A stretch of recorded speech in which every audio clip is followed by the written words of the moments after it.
Hello, friends, and welcome to the Exams Made Simple. And we are back again with the Hindu Complete Newspaper Analysis for 25th of May 2021. तो 25 मई 2021 का the Hindu newspaper analysis देखेंगे। शुरू करने से पहले सबसे पहले आज के सवाल जिनके जवाब आपको देने हैं। You have to answer these questions first question is consider the following statement. अब पहला स्टेटमेंट कह रहा है the chief election commissioner and election commissioners are appointed by a committee headed by the prime minister. दूसरा statement कह रहा है they have a tenure of 6 years और up to the age of 65 years whichever is earlier. तीसरा statement कह रहा है they enjoy the same status and receive salary and perks as available to the जजेस of the supreme court of India. तो इनमें से कौन सा स्टेटमेंट सही है? ऑप्शंस आपके सामने है। Please do tell answers regarding this question, ठीक है ना। दूसरा सवाल है A76 recently seen in news refers to। A76 was in news, A76 was in news, ये मैंने पढ़ाया हुआ है, आपको पता होगा। ऑप्शंस आपके सामने हैं। Please do tell the answer of this question. क्या आंसर होगा इसका? ऑप्शन आपके सामने दिख रहे हैं। तीसरा सवाल है कंसीडर द फॉलोइंग स्टेटमेंट्स। अब पहला स्टेटमेंट कह रहा है the power to create new districts और अल्टर और abolish existing district rest only with the state government.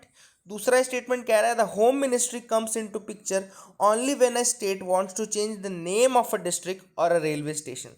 इनमें से कौन सा स्टेटमेंट सही है? One only, two only, both या none? These are the three questions for you today. Please do try to answer these questions in the comment section below. इन questions के answer आप ज़रूर करने की कोशिश करिएगा। नाउ आज का mains question of the day देखते हैं। Mains question of the day है what role does India needs to play in the peace process of Afghanistan. क्या रोल इंडिया को प्ले करना चाहिए in the peace process of Afghanistan?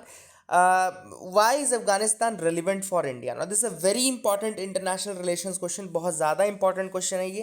Please do try to give some points, थोड़ी बहुत जॉटिंग्स जो आपने इतने दिनों से जो आपने न्यूज़पेपर या जो भी पढ़ा है उसकी क्या समराइज आपने किया, उसके पॉइंट्स आप मुझे देने की कोशिश करेगा। What role does India needs to play in the peace process of Afghanistan? Why is Afghanistan relevant for India? So this is the mains question of the day for you. Now let's move ahead to the news items of the day. आज की news items की तरफ move करते हैं, देखते हैं क्या important news items है जो कि मैंने डिफरेंट वेबसाइट्स एंड ऑल यहाँ से लिया है। तो स्टार्ट करते हैं। पहली जो न्यूज़ है वो है United States has put visa restrictions on the officials of Ethiopia and Eritrea. अब यूनाइटेड स्टेट्स ने क्या किया है? रिस्ट्रिक्शंस लगा दिए हैं for the officials of Ethiopia and Eritrea. इसका रीज़न क्या है? ये रीज़न देखो न्यूज़ में बहुत रह रहा है। क्या रीज़न रहा है इसका? मेन रीज़न रहा है जो तिग्रे रीजन है आपका इथियोपिया के नदन पार्ट में, आप सबको पता होगा तिग्रे रीजन है। वहाँ पर क्या हो रहा है कि बहुत सारा इशू चल रहा है बिटवीन एरित्रिया एंड इथियोपिया। वहाँ पे वॉर टाइप की कंडीशन आ गई है between Eritrea and Ethiopia, and that is why US is accuse them as they have not been able to take meaningful steps to end the hostilities in the Tigray region. तो US का कहना है कि आपने हॉस्टैलिटीज़ ख़त्म नहीं कर पाए हैं टिग्रे रीजन में, for that reason we are putting restrictions on your officials and all, ठीक है ना। तो तिग्रे रीजन है। आज का मैप जो रहेगा वो भी इसी इथियोपिया एरित्रिया वाले रीजन पे रहेगा, हॉर्न ऑफ अफ्रीका जिसको कहते हैं, मैं उसको बताऊंगा आपको। दूसरी न्यूज़ है रिसेंटली रिसर्चर्स ने एक point of care test device किया है। They have found new point of care test which will be sensitive for diagnosing the Kyasanur forest disease. तो अब इन्होंने एक point of care test device किया है जो कि हेल्पफुल रहेगा डिटरमाइन करने में कि क्यासानूर फॉरेस्ट डिसीज़ का क्या इंपॉर्टेंट कॉज है, क्या उसका डायग्नोसिस पता करेंगे। तो क्यासानूर फॉरेस्ट डिसीज़ जो है, एक्चुअली क्यासानूर फॉरेस्ट जो है they are the forest in the Karnataka, है ना। कर्नाटका में है ये क्यासानूर फॉरेस्ट, एंड वहाँ पर ही ये एक फीवर कंडीशन है जिसमें कि मंकीज़ इसके वायरस के होस्ट होते हैं। क्यासानूर फॉरेस्ट डिसीज़ के जो होस्ट होते हैं वो मंकी होते हैं, ठीक है ना। तो याद रखिएगा, this is very important again, कि जो क्यासानूर फॉरेस्ट डिसीज़ के वायरस रिसाइड करते हैं वो मंकीज़ में रिसाइड करते हैं। फिर इसके बाद ये टिक्स जो रहते हैं वो टिक्स के कारण फिर ये यहाँ से फैलता है, ठीक है ना। और इसी को इसलिए मंकी फीवर भी कहा जाता है। क्यासानूर फॉरेस्ट डिसीज़ को मंकी फीवर भी कहा जाता है। Please make sure you note this thing in your जो भी नोट्स आप बना रहे हैं। मंकी फीवर कहा जाता है किसको? केएफडी को, यानी कैसानूर फॉरेस्ट डिसीज़ को। This is in Karnataka. ये बहुत इंपॉर्टेंट है, किसी को पता रहा होगा, किसी को नहीं पता रहा होगा, जिसको नहीं पता उसको बता दिया मैंने। तो अभी इन्होंने point of care test develop किया, ICMR NIV, यानी कि ICMR national institute of virology ने इसको डिवाइस किया है। So this is a thing which is important. I hope you will remember this thing, ठीक है ना। अब क्यासानूर फॉरेस्ट डिसीज़ के बारे में अगर बात की जाए तो एक वायरस के कारण होता है जो कि फैमिली फ्लैवीविरिडी से बिलोंग करता है, and this is transmitted to humans through bite of infected hard ticks, और ये रिसाइड कहाँ करते हैं, मंकीज में रिसाइड करते हैं. सो दो these are the important points regarding this Kyasanur forest disease. I hope you will remember that. अगला है world's fastest land animal cheetah is expected to be reintroduced in India. अब चीता जो है वो इंट्रोड्यूस किया जाएगा इंडिया में बाय नवंबर 2021, और ये री इंट्रोड्यूस कहाँ किया जाएगा, मध्य प्रदेश में एक जगह है कूनो नेशनल पार्क, जो चंबल रीजन है आपका ना, ये मुरैना वाला जो रीजन है, चंबल वाला रीजन है, वहाँ पर इंट्रोड्यूस किया जाएगा. कूनो नेशनल पार्क है चंबल रीजन में मध्य प्रदेश में, वहाँ पे नवंबर 2021 में इंट्रोड्यूस किया जाएगा चीता को. ठीक है ना. चीता जो था इंडिया में लास्ट स्पॉटेड किया गया था छत्तीसगढ़ में 1947 में, और जब लास्ट चीता की डेथ हुई उसके बाद 1952 में चीता को इंडिया से एक्सटिंक्ट बता दिया गया. 1952 में डिक्लेयर कर दिया गया था कि चीता इंडिया से एक्सटिंक्ट हो गया है. सुप्रीम कोर्ट ने रिसेंटली अप्रूवल दिया था 2020 जनवरी में कि आप अफ्रीकन चीता को रीइंट्रोड्यूस करो इंडियन हैबिटेट में, और ये देखने के लिए कि क्या ये यहाँ पे अडेप्ट कर पाते हैं नहीं. तो चीता रीइंट्रोडक्शन जो प्रोजेक्ट है it was prepared by the wild life institute of India, और अफ्रीकन चीता जो है उसको रीइंट्रोड्यूस किया जाएगा इन द इंडियन इन्वायरमेंट, और कूनो रीजन जो है आपका मध्य प्रदेश का चंबल रीजन है वहाँ पर ये इंट्रोडक्शन किया जाएगा. एक और इंपॉर्टेंट पॉइंट रिगार्डिंग चीता is the IUCN status of चीता. दैट इज ओवरऑल अगर वर्ल्ड में आईयूसीएन स्टेटस देखें चीता का तो वो वल्नरेबल है, लेकिन चीता इंडिया से 1952 में ही एक्सटिंक्ट हो गया था. तो these are the important points regarding that, ये आप याद रखिएगा. ठीक है ना. So these were the news items of the day, जो कि दूसरे न्यूज़पेपर से हमने लिए थे. अब हम मूव करते हैं मैप ऑफ द डे पे. तो जैसा कि मैंने आपको बताया था कि मैप ऑफ द डे जो मैंने आज लिया है वो आपका ये जो आपका हॉर्न ऑफ अफ्रीका वाला रीजन है वहाँ पे लिया है. तो देखो काफ़ी डिस्प्यूटेड है वैसे हॉर्न ऑफ अफ्रीका कि इसमें कौन सी कंट्रीज आती कौन सी नहीं आती है. देखो मोस्ट प्रोबेबली जो मेरे हिसाब से कई जगहों आपको मिलेगा, इसके 4 कंट्रीज मेन है सीड जिसको हम बोलते हैं. सीड कंट्रीज कौन कौन सी हैं, एक आपकी है Somalia is the first country, then Eritrea is the second one, then Ethiopia is the third one, and Djibouti. तो सीड कंट्रीज याद रखना, Somalia, Eritrea, Ethiopia and Djibouti, these are the most important. अब कई बार इसमें सूडान भी लोग बता देंगे, सूडान को भी इंक्लूड कर लेते हैं कई जगह, तो इसको भी आप दिमाग में रखना. लेकिन अगर ओवरऑल मुझसे कोई पूछे, अगर ऑप्शंस आपको सीड इस तरह से मिलते हैं कि Somalia, Eritrea, Ethiopia and Djibouti मिलता है, तो आप इसी को करिएगा. ठीक है ना. So these are the horn of Africa countries. I hope you will remember that. तो यहाँ पे आप मैप देख पा रहे होंगे, जैसे यहाँ पे ये एरिथ्रिया है, थोड़ा इसको मैप को थोड़ा याद करके रखना क्योंकि रीजन इंपॉर्टेंट है. तो सबसे पहले वाटर बॉडी से अपन स्टार्ट करते हैं. जैसे रेड सी आपको दिख रहा है, ये आपका बीच में अरेबियन पेनिनसुला है जहाँ पे यमन लाई कर रहा है, या ऊपर सऊदी अरेबिया लाई कर रहा है. ठीक है ना. तो ये पहले लोकेशन दिमाग में एक बना लो, पिक्चर बना लो कि यार सऊदी अरेबिया वाला जो पार्ट है उसके साइड में अफ्रीकन पार्ट लगता है, उन दोनों के बीच में यहाँ पे 2 वाटर बॉडीज हैं. एक पहली वाटर बॉडी यहाँ पे रेड सी है, रेड सी यानी सऊदी अरेबिया, उसके नीचे यमन, और उसके नीचे फिर यहाँ पे गल्फ ऑफ एडन है. तो ये 2 वाटर बॉडीज हैं, रेड सी और गल्फ ऑफ एडन. ठीक है ना. ये 2 हो गई. फिर अब यहाँ पर लाई करता है आपका, ये देखो ये है एरिथ्रिया वाला पोर्शन, ये this is Eritrea and this is Ethiopia, और इन दोनों के बीच में यहाँ देखो ये टिग्रे रीजन है ना, दिस इज, इसीलिए मैंने ये मैप उठाया क्योंकि इसमें टिग्रे भी था, एरिथ्रिया, इथियोपिया सब था. तो यहाँ पे आप देख पा रहे होंगे ऊपर आपका ये एरिथ्रिया वाला पार्ट है, ये इथियोपिया वाला पार्ट है, और ये इथियोपिया का जो नदन पार्ट है ये देखो यहाँ पे टिग्रे है.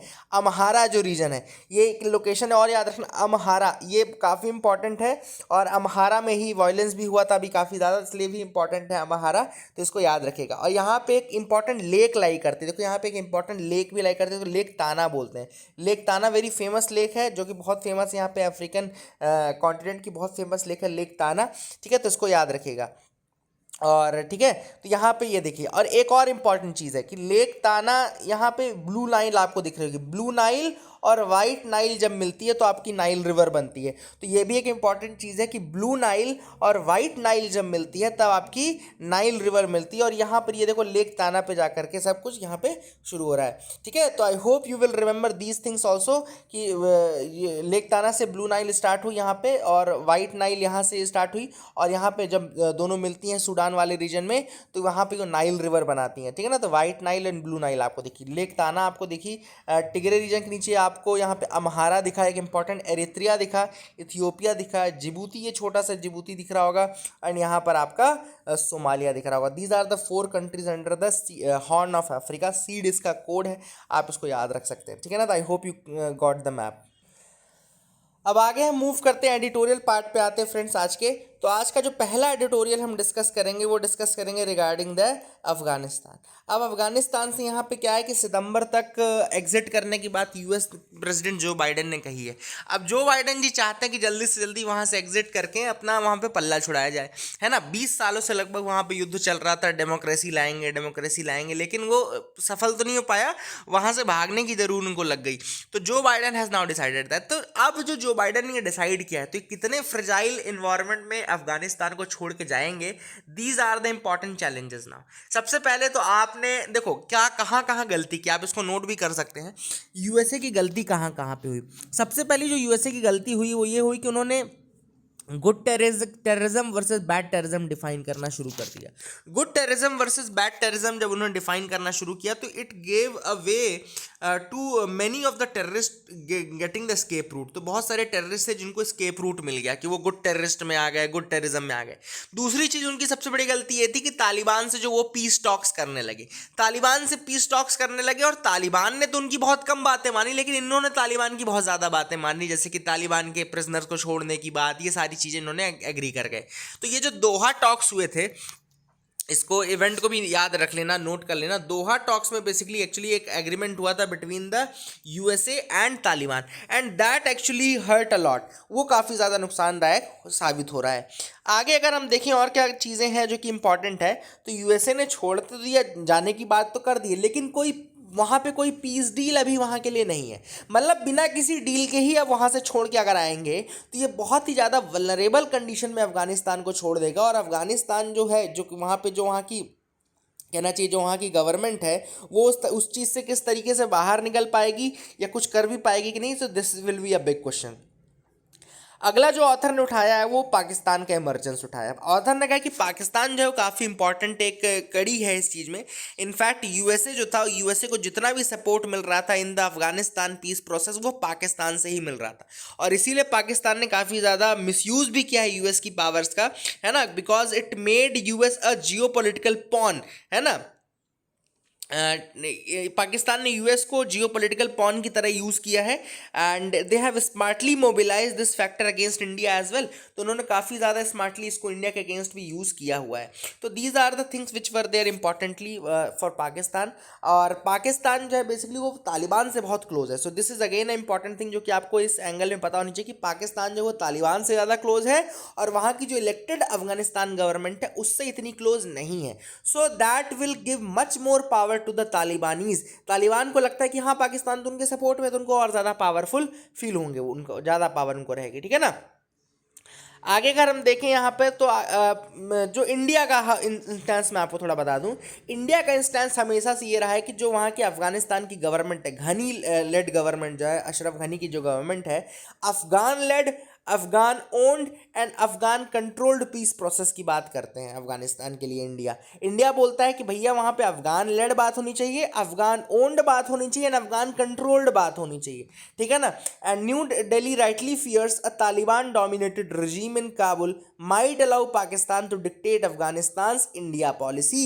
अब इंडिया का जो एक डर है वो ये है कि अगर तालिबान डोमिनेटेड regime रहेगी, मतलब कि अगर तालिबान जो है वो पावर में आ गया अफगानिस्तान में, तो पाकिस्तान का वर्चस्व बढ़ जाएगा, और अगर पाकिस्तान का वर्चस्व बढ़ जाएगा तो इससे होगा ये कि अफगानिस्तान की जो इंडिया पॉलिसी है वो कौन डिक्टेट करने लगेगा, वो पाकिस्तान डिक्टेट करने लगेगा थ्रू तालिबान, ठीक है ना।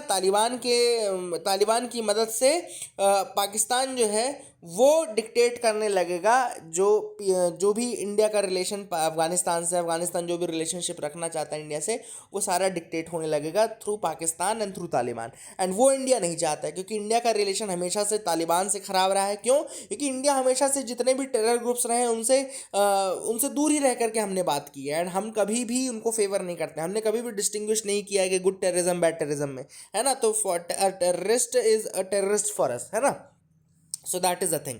तो यहाँ पर ये सारी चीज़ें हैं जो कि यहाँ पे एंगल प्ले कर रही हैं। और वही चीज़ें हैं कि अफगानिस्तान, वही वाली बात है कि पाकिस्तान, देखो अब एक चीज़ और ऑथर ने बोली कि पाकिस्तान भी ये चाहेगा कि अफगानिस्तान में पीस रहे। देखो क्यों चाहेगा, क्योंकि अगर अफगानिस्तान में पीस नहीं रहा तो अफगानिस्तान से बहुत सारे जो है रेफ्यूजीज जो हैं वो पाकिस्तान रीजन में आएंगे, and that will worsen the condition of Pakistan, है ना। तो ये हो सकता है कि पाकिस्तान की कंडीशन और ख़राब हो जाए, इसलिए पाकिस्तान भी कहीं ना कहीं ये ज़रूर चाहेगा कि वहाँ पे पीस प्रिवेल करे। लेकिन इंडिया बिल्कुल बात वही होनी चाहिए थी, ऑथर का ये कहना है कि बात होनी चाहिए थी ये कि यूएसए को वहाँ से तब तक नहीं हटना चाहिए था जब तक वहाँ पे कोई पीस डील ना हो जाए, क्योंकि 20 साल तक आपने ही वहाँ पे बेवकूफ़ बनाया सबको कि आप पीस के लिए आए हो, आप डेमोक्रेसी के लिए आए हो।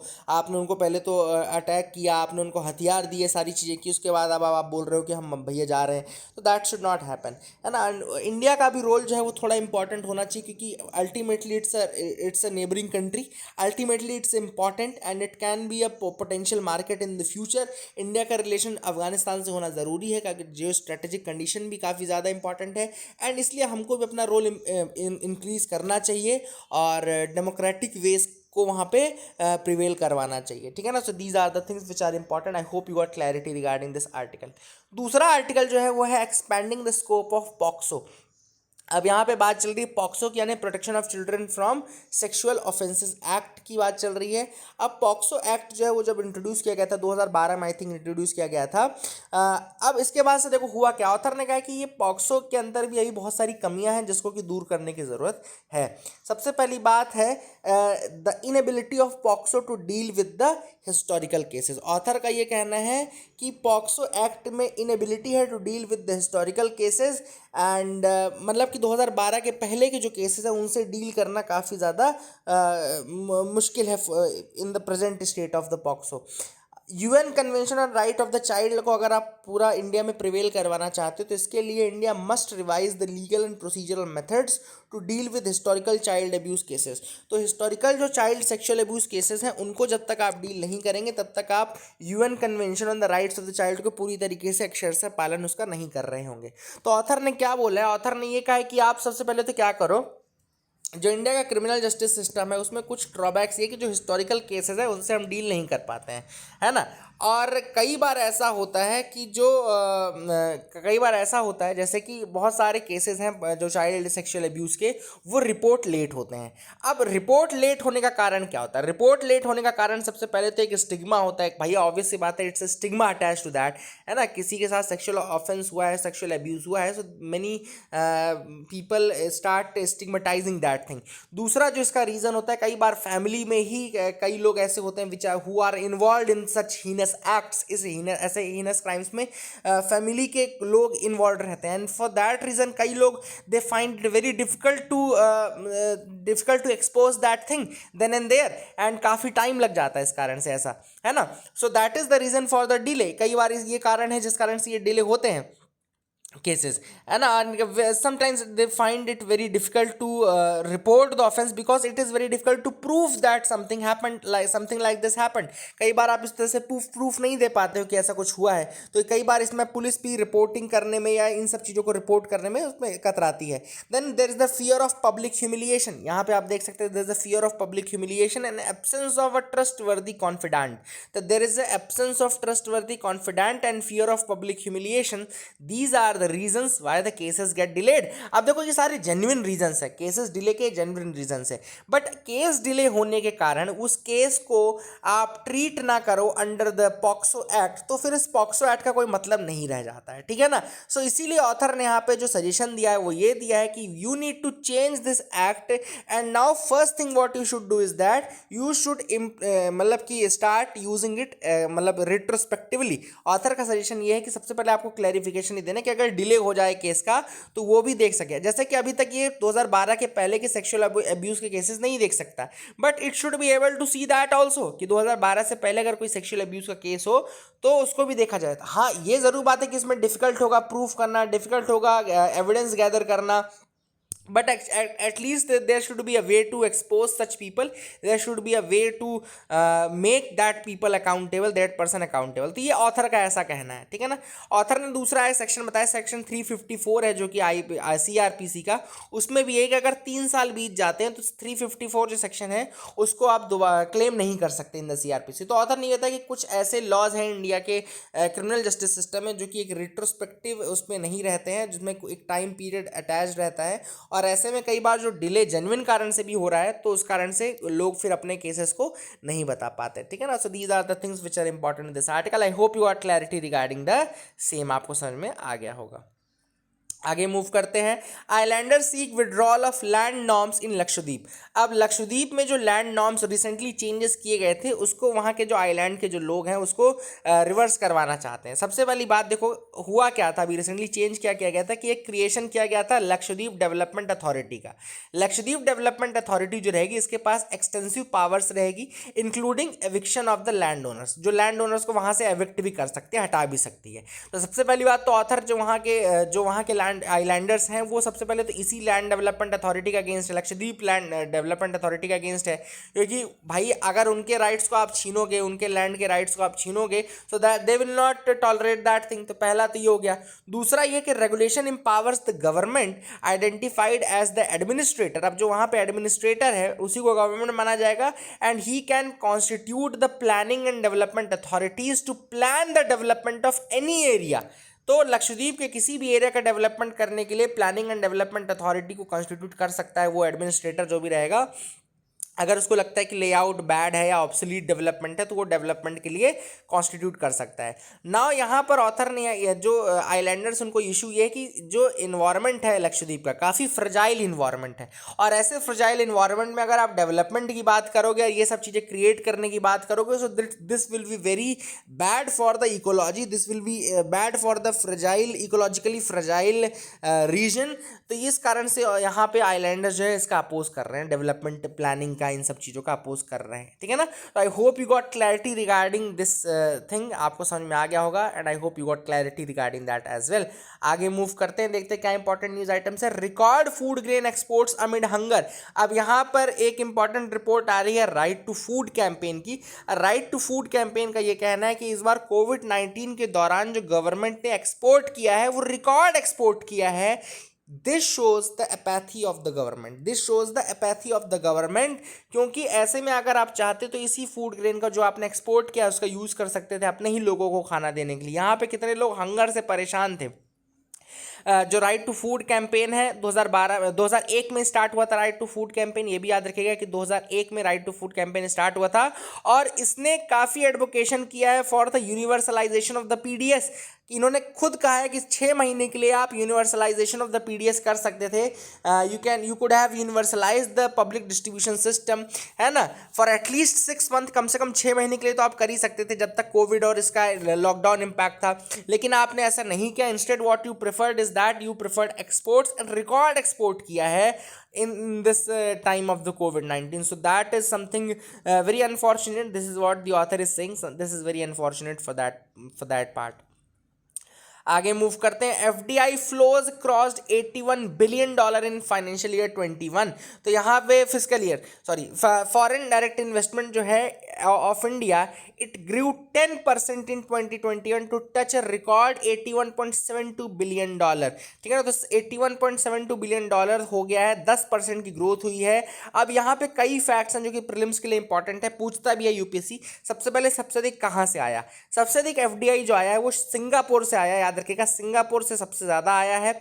दूसरा यूएसए से आया है, सेकंड यूएसए से आया है, तीसरा मॉरिशियस से आया है। First Singapore, second is Singapore से लगभग 33% आया है, यूएस से 23% आया है, एंड मॉरिशियस से 9% आया है, ठीक है ना।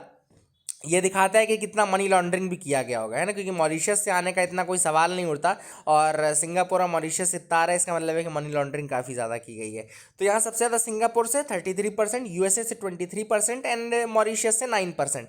फिर अगर हम देखें कि सबसे अधिक कौन से स्टेट में आया, तो सबसे अधिक जिस स्टेट में आया वो है गुजरात। गुजरात में 37% आया है, उसके बाद महाराष्ट्र में 27% आया है, एंड उसके बाद आपका कर्नाटका में आया है 13%। तो मतलब कि गुजरात में 37%, महाराष्ट्र में 27% एंड कर्नाटका में 13%। ये दिखाता है कि कितना अनइक्वल डिस्ट्रीब्यूशन है, क्योंकि अगर आप इसको काउंट करो तो 30, 20, 50 एंड 10, 60, 70, 77, तो 77% तो केवल 3 स्टेट्स में आ रहा है, गुजरात, महाराष्ट्र एंड कर्नाटका में 77% अकेला आ रहा है। तो रेस्ट पूरे जितने भी स्टेट्स एंड टेरिटरीज बचे यूटी बचे हैं, उसमें कुल मिलाकर के 23% आता है, मतलब है ना। तो ये आप देख सकते हैं कितना ज़्यादा मतलब कि स्क्यूड, मतलब कहना चाहिए यहाँ पे डिवीज़न है कितना ज़्यादा, मतलब कि इनइक्वल डिवीज़न है ना, इनइक्वालिटी काफ़ी ज़्यादा है। फिर सबसे ज़्यादा कौन से सेक्टर में आया, तो सबसे ज़्यादा कौन से सेक्टर में आया है, तो सबसे ज़्यादा जिस सेक्टर में है वो है कंप्यूटर सॉफ्टवेयर एंड हार्डवेयर।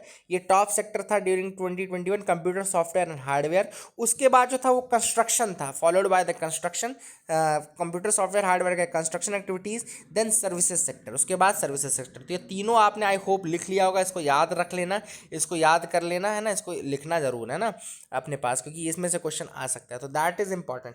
तो that is it for the day friends. I hope you like the video and please do like and subscribe, keep loving us, keep sharing us. Thank you and have a nice day.